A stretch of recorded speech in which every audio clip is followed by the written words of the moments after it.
దేవరాగం జ్ఞానయోగం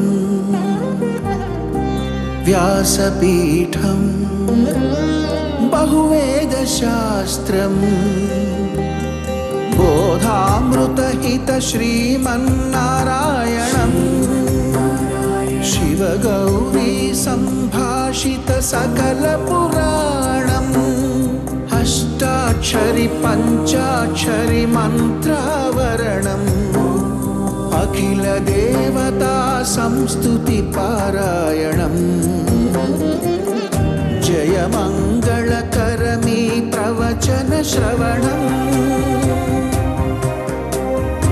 అనుదినము శుభము సుఖము జీవన గమనం దేవరాగం జ్ఞానయోగం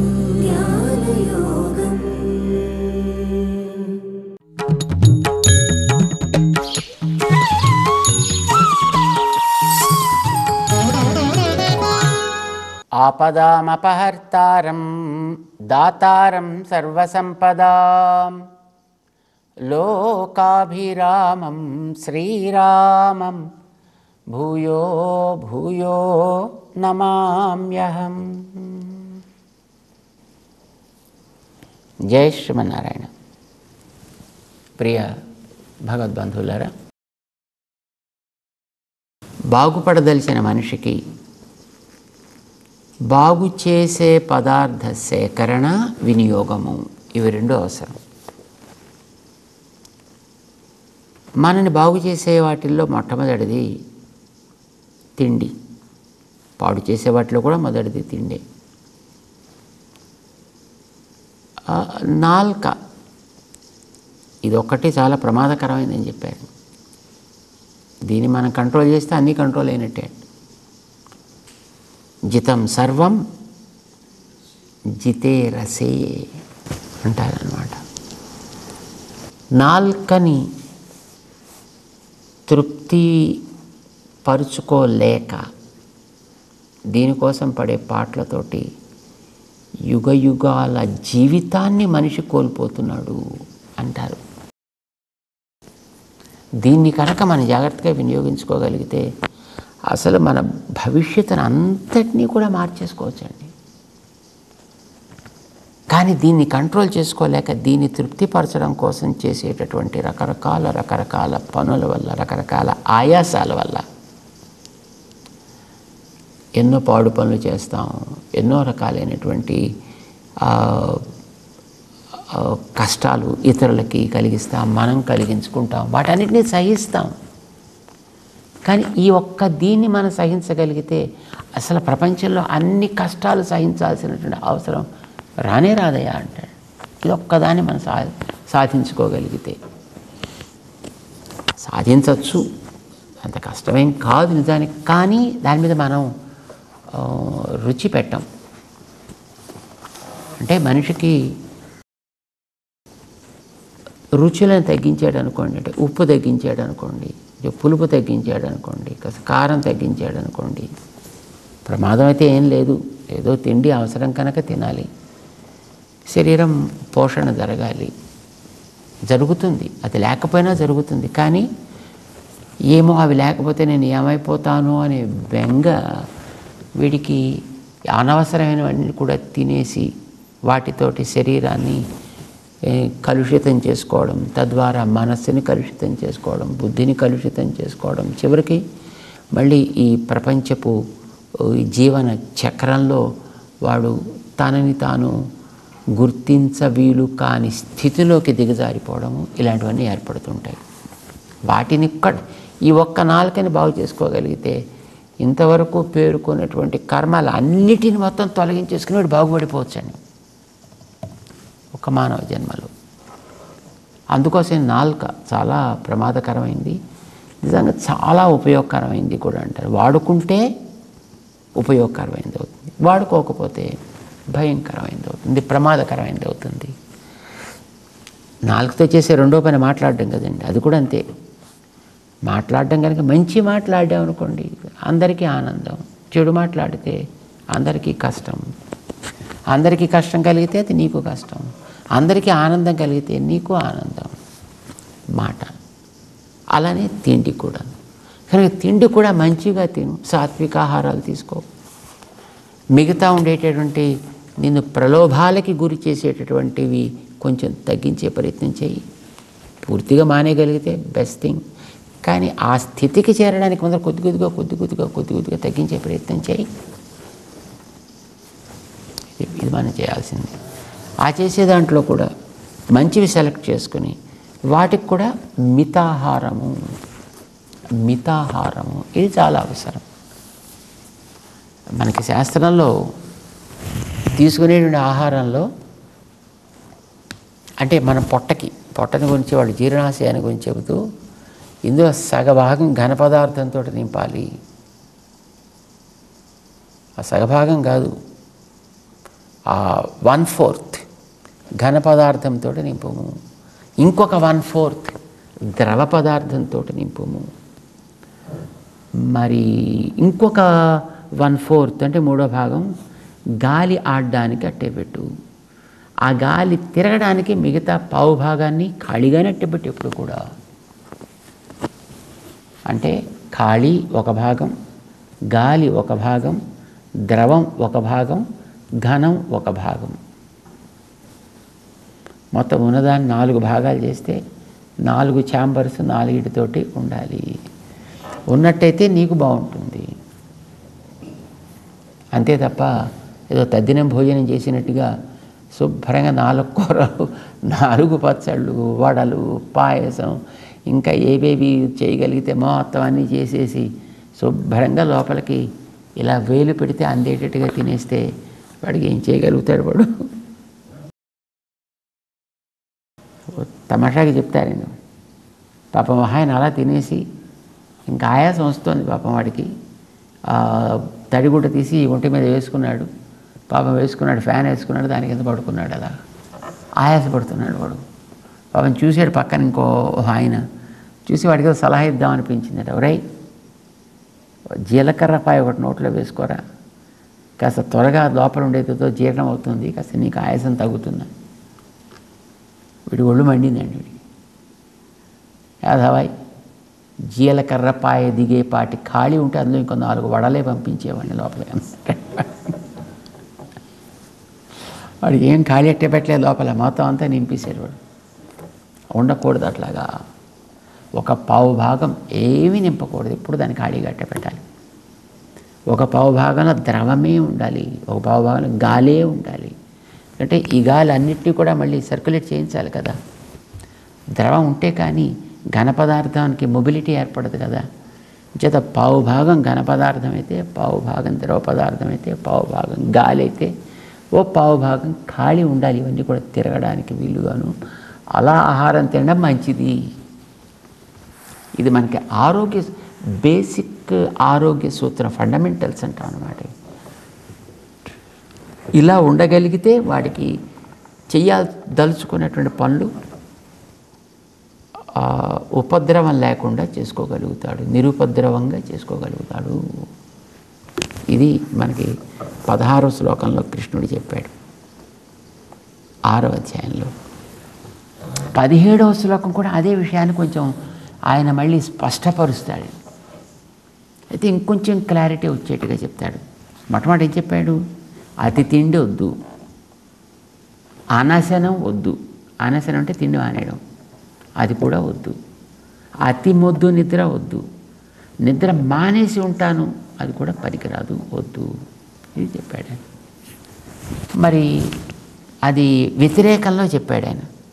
ఇది వద్దు, అది వద్దు, ఇలా వద్దు, అలా వద్దు చెప్పాడు. మరి ఏది కావాలో కూడా చెప్పాలి కదా.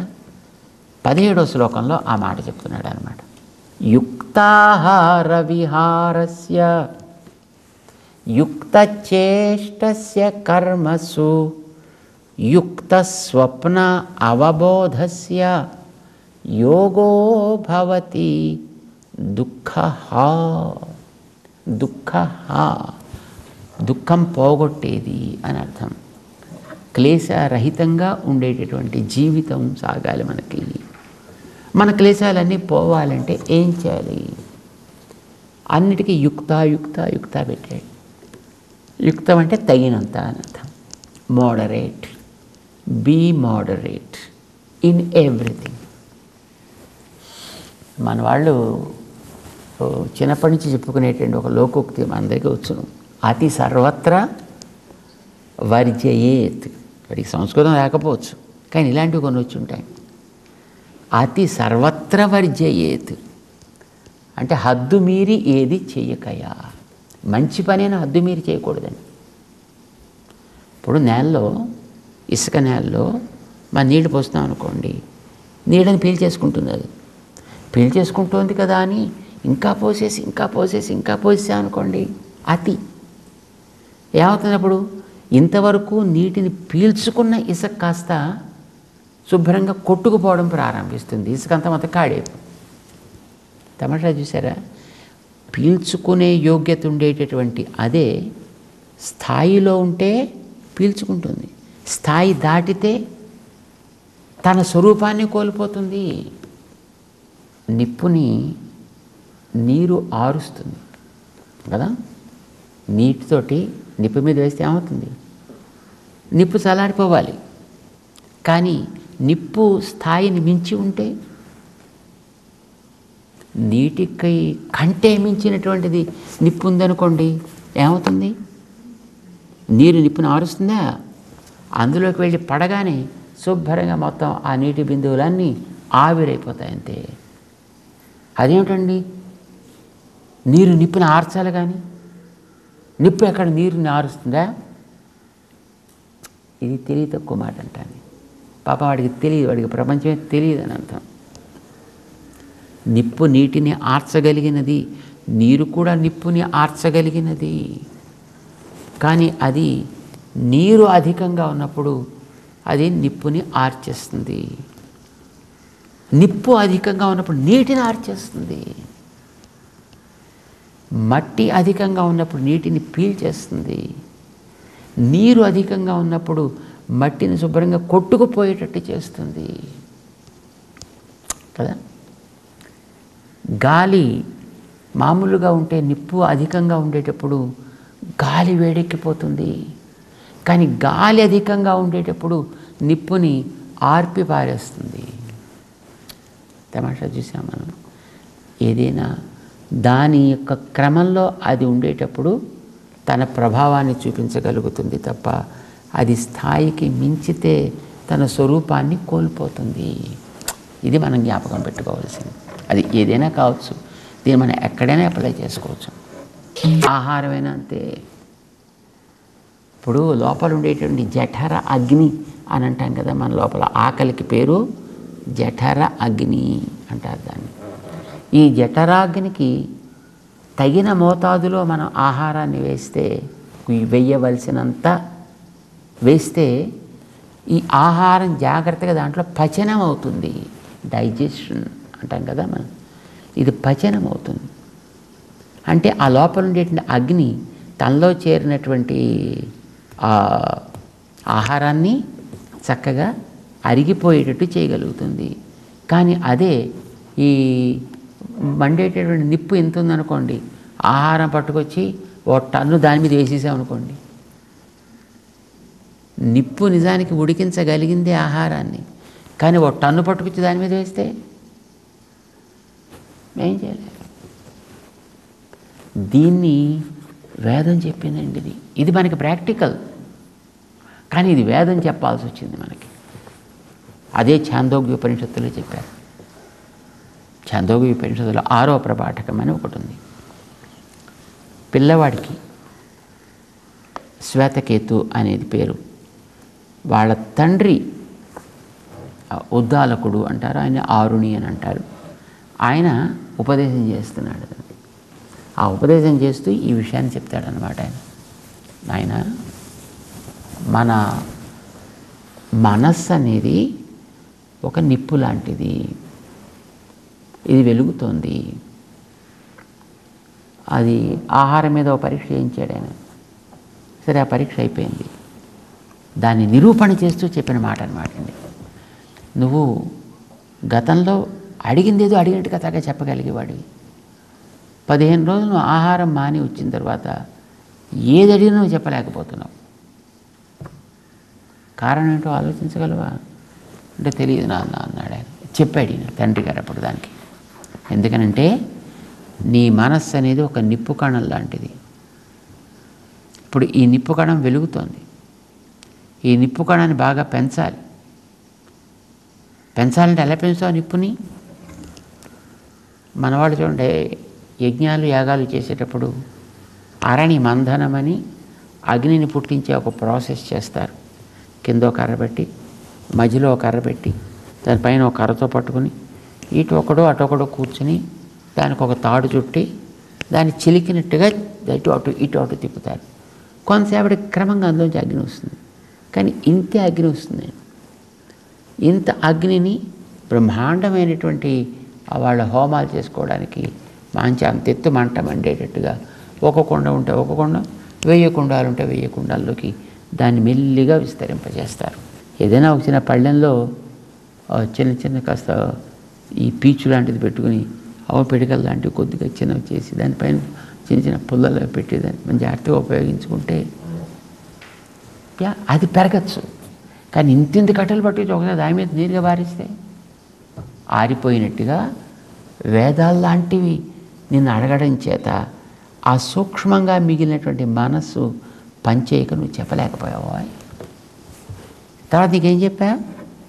మెల్లిమెల్లిగా ఒక్కొక్క ముద్ద పెంచుకుంటూ 15 రోజుల దాకా పెంచమని చెప్పాం కదా. అంటే నువ్వు నిప్పుని ఏం చేస్తావు? చిన్నదాన్ని దానిపైన ఈ పీచు వేసి దానిపైన పిడకలు పెట్టి దానిపైన సమిధలు పెట్టి దానిపైన చిన్న చిన్న కట్టెలు పెట్టి ఆ తర్వాత క్రమంగా దాన్ని పెంచేటప్పటికి అది మంట మంచి జ్వాల కూడా వచ్చి చక్కగా అది నీకు సాక్షాత్కరించే స్థితిని పొందింది. అలాగే నువ్విచ్చే ఆహారం ఒక పద్ధతిలో మళ్ళీ ఒకరోజు ఇంత ఆహారం పట్టుకుని లోపల వేసేసావు అనుకో, అది మళ్ళీ ప్రమాదం. కొద్ది కొద్దిగా నీకు ఇవ్వడం చేత అది నిప్పు పెరిగినట్టుగా పెరిగి ఈవేళ మళ్ళీ దీన్ని ఏది అడిగితే చెప్పగలిగే స్థితిలోకి అది పెరిగిందా. మనస్సు అట్లాంటిది, జ్ఞానం అట్లాంటిది. దీన్ని జాగ్రత్తగా పెంచుకోవాలి.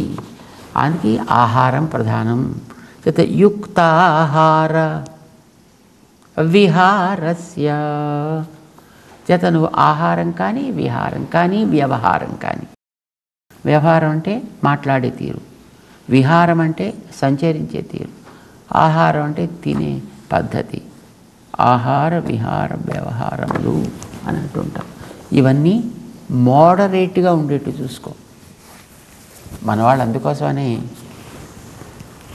ఆరోగ్యం మీద శ్రద్ధ ఉండేటటువంటి వాళ్ళు ఒకేసారి ఇంత అన్నం తినేయకుండా కొద్దిగా ఒక 2 అవర్స్కో 3 అవర్స్కో 4 అవర్స్కో డ్యూరేషన్ పెట్టుకుని కొద్దిగా తీసుకుంటూ ఉండండి.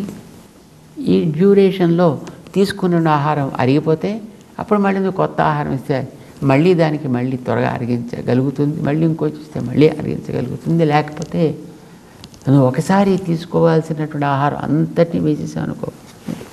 మందులు వేసుకునేటప్పుడు అంతే కదండి మన వాళ్ళు ఇచ్చేసేది. ఇప్పుడు ఒక ఆయనకి హోమియోపతి మందులు ఇచ్చారటండి, జలుబు చేసింది కదా అని. హోమియోపతి మందు ఆ బిళ్ళలన్నీ తీతీగా ఉంటాయండి, చిన్నవి. ఇంత సీసా ఇచ్చేటండి.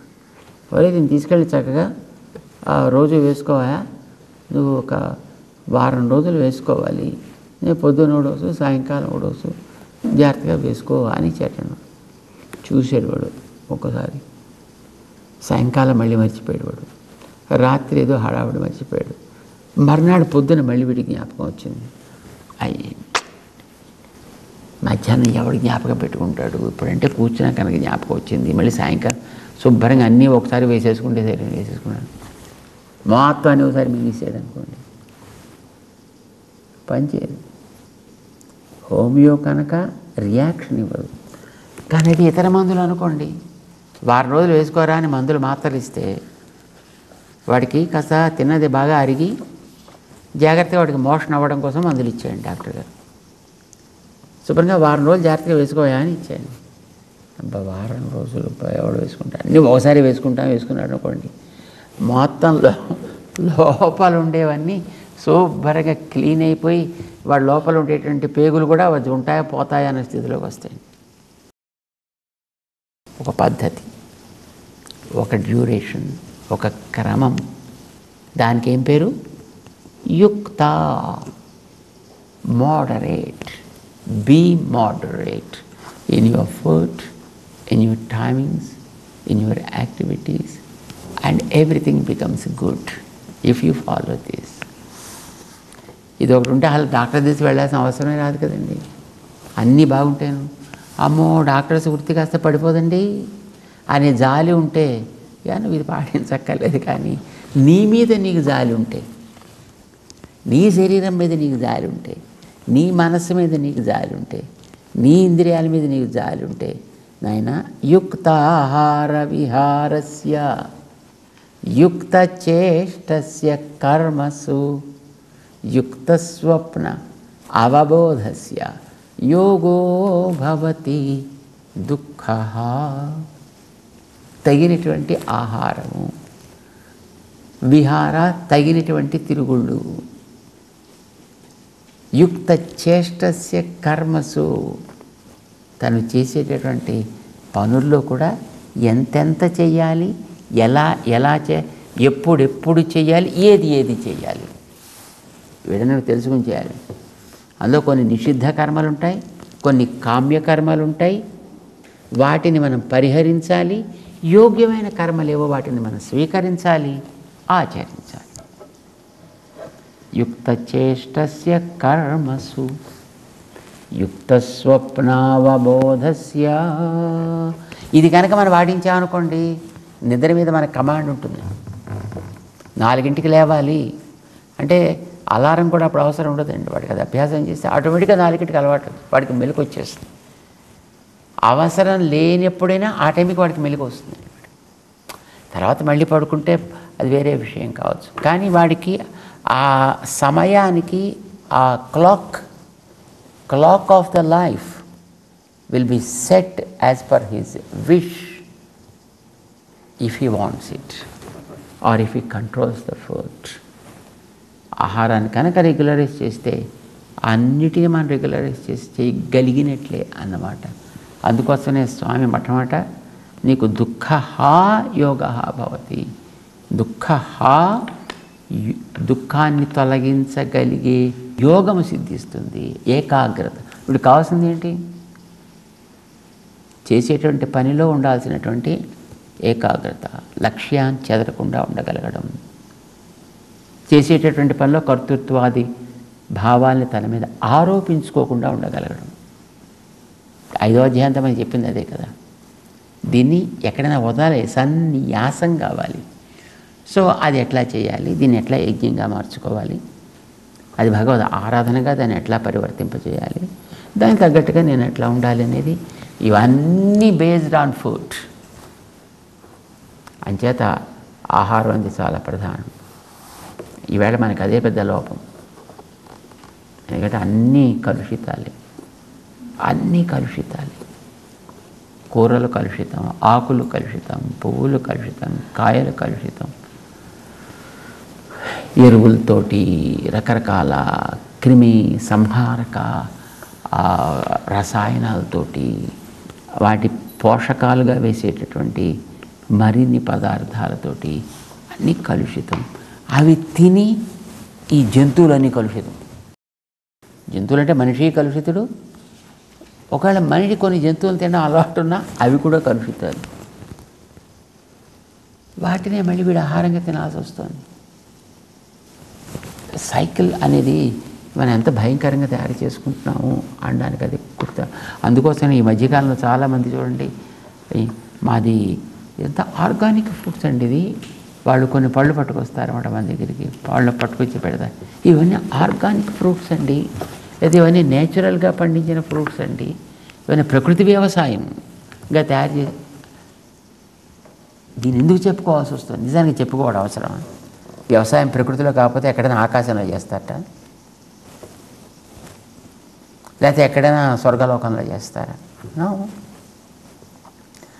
నిజానికి అలా అవసరం లేని వాటిని చెప్పుకోవాల్సిన దౌర్భాగ్యపు స్థితి ఈవేళ మనం తయారు చేసుకుంటున్నాం. మనిషికి ఉండేటువంటి మానసిక విపరీత ప్రవృత్తి చేత ఇవి తగ్గాలన్నా ఉన్న వాటిల్లో మంచి ఆహారాలు సెలెక్ట్ చేసుకుని తీసుకోండి. యుక్త ఆహార, ఇది మొట్టమొదట మనకి యోగో భవతి, మనకి యోగాన్ని తప్పకుండా కలిగిస్తుంది. దుఃఖ యోగ భవతి, బాధాకరం కానటువంటి యోగం సిద్ధిస్తుంది. దీన్ని మొట్టమొదటి అలవాటు చేసుకోండి అని అంటూ శ్రీకృష్ణుడు ఆహారపు అవసరాన్ని ఆయన రెట్టిస్తూ చెబుతున్నాడు ఆయన ఈ శ్లోకాల్లో. జయ శ్రీమన్నారాయణ.